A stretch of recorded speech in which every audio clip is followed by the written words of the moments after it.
Michele Berrebi owns a small cinema in the south of France in Provence, a cinema that was set to close when she bought it 4 years ago.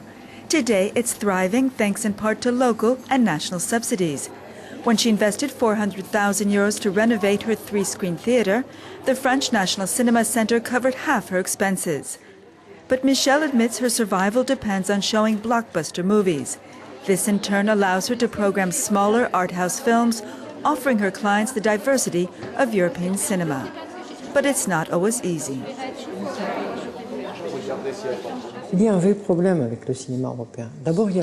There's a real problem with European cinema. First, multiple languages are a handicap. It means that a distributor who buys a film in Swedish, English or any other language, well, subtitling that film is very expensive.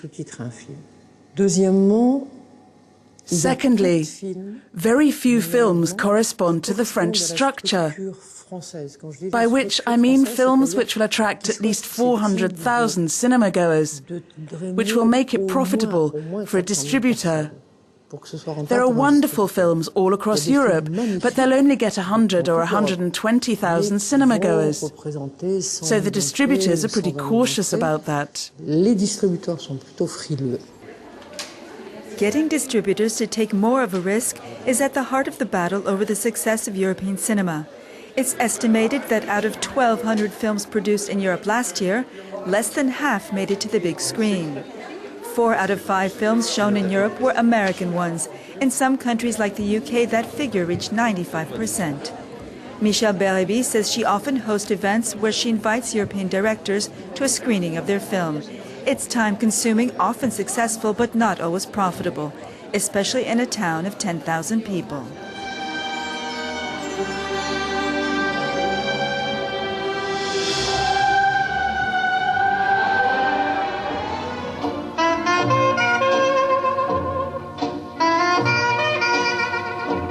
Tonight is the opening of the Cannes Film Festival.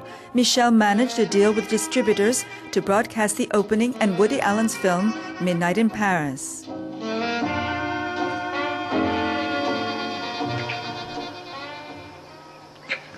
We should get back to town. We're meeting Mom and Dad for dinner. Let's meet them.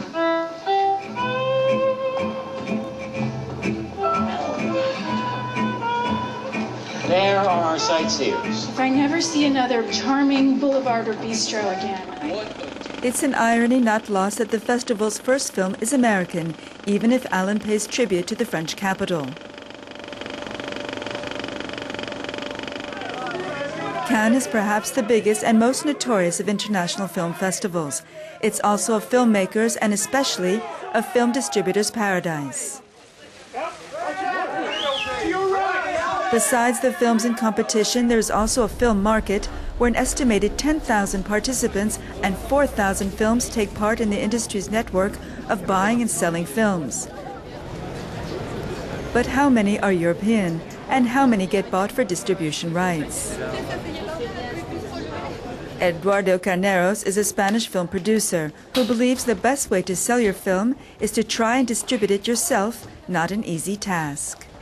One of the big problems of distribution in Europe is the existence perhaps not of an enemy, but of a big marketing and sales machine which controls distribution channels and therefore cinema audiences.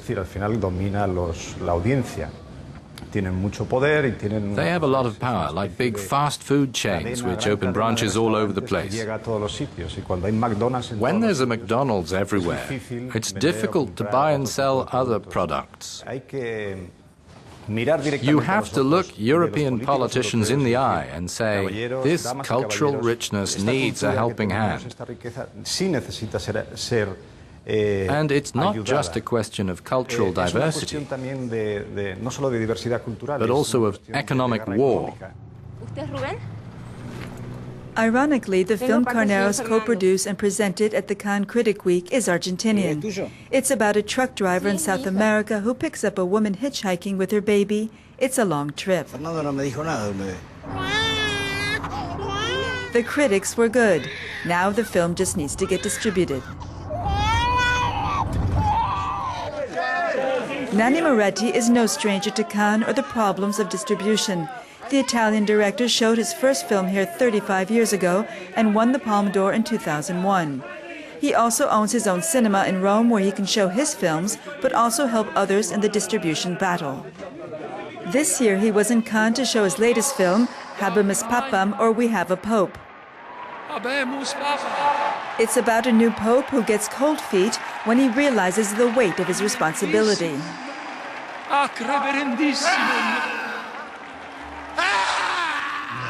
Buongiorno. Come va? Come si sente? A psychiatrist played by Moretti is brought in to help. Like his films, Moretti defends the film industry with humor.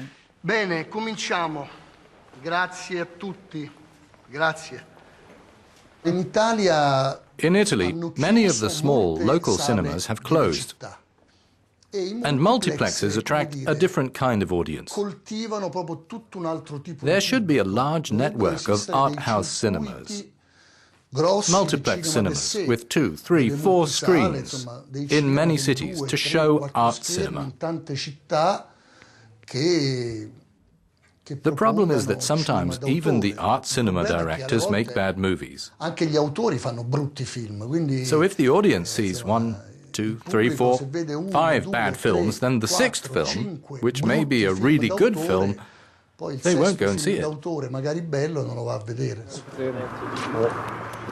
Making a good European film people will want to see. For film director Nick Balthazar, that's what cinema is all about. Here in the Belgian city of Ghent, Euronews joined Balthazar on the set of his film Till Always. It's based on a true story about a young man who has multiple sclerosis. He asks his friends to help him die with dignity, which they do once Belgium legalizes euthanasia. The film is a co-production. Part of its small budget has EU funding, and it's in Flemish. For Balthazar, different languages are not an obstacle. His last film was sold to 52 countries. Cinema is the only thing where you, with one ticket that costs €10, you could buy a ticket for a film that has cost $200 million, or a film like my film who's maybe been made for under €2 million. So you could either buy a Maserati or a cheap bike. And the incredible thing is that with our cheap bikes, sometimes we surpass those Maseratis. That's the great thing about European cinema. Cultural and language diversity. Funding from EU programs which have totaled close to €2 billion in the past 20 years. Creative directors and actors, all the right ingredients for a cinema which, no matter how many takes, is determined to win its battle with the big screen.